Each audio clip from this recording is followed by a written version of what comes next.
comment vous est venue l'idée de ce documentaire qui associe le foot et la politique, vos deux centres d'intérêt majeurs? Mohamed Bouafsi.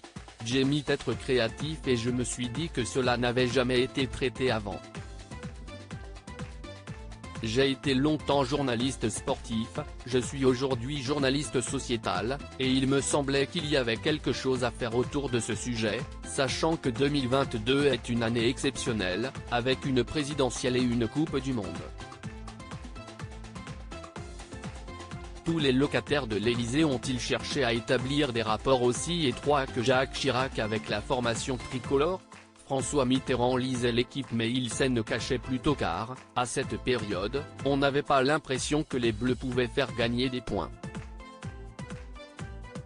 Quant à François Hollande, il était tiraillé entre l'envie d'en faire un objet politique et la volonté de s'éloigner de l'ingérence que pratiquait dans ce domaine Nicolas Sarkozy. Pourquoi Nicolas Sarkozy ne figure-t-il pas dans cet opus? Est-ce parce que son mandat est corrélé à une période catastrophique pour l'équipe de France? On l'a contacté pendant des semaines et je regrette vivement qu'il ait refusé de s'exprimer car si est un vrai fan de foot. Je ne sais pas si est en lien avec l'épisode de Knisena, en Afrique du Sud, en 2010. Mais comme le dit Daniel Riolo dans ce documentaire, Sarkozy, qui paradait sur les yachts et faisait son footing torse nu, a été le plus racaille de nos chefs d'État, et les joueurs de l'époque lui ressemblaient.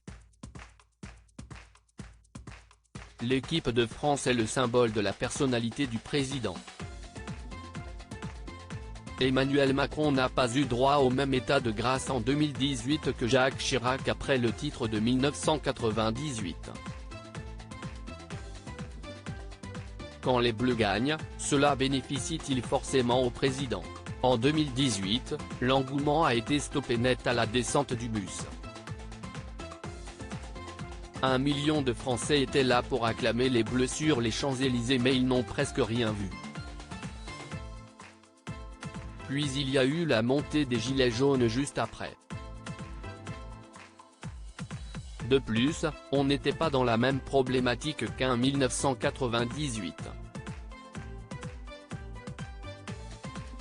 Le pays était en pleine reprise économique. Il n'y avait pas le même souffle, le même contexte ni la même volonté chez Emmanuel Macron de s'approprier cette victoire.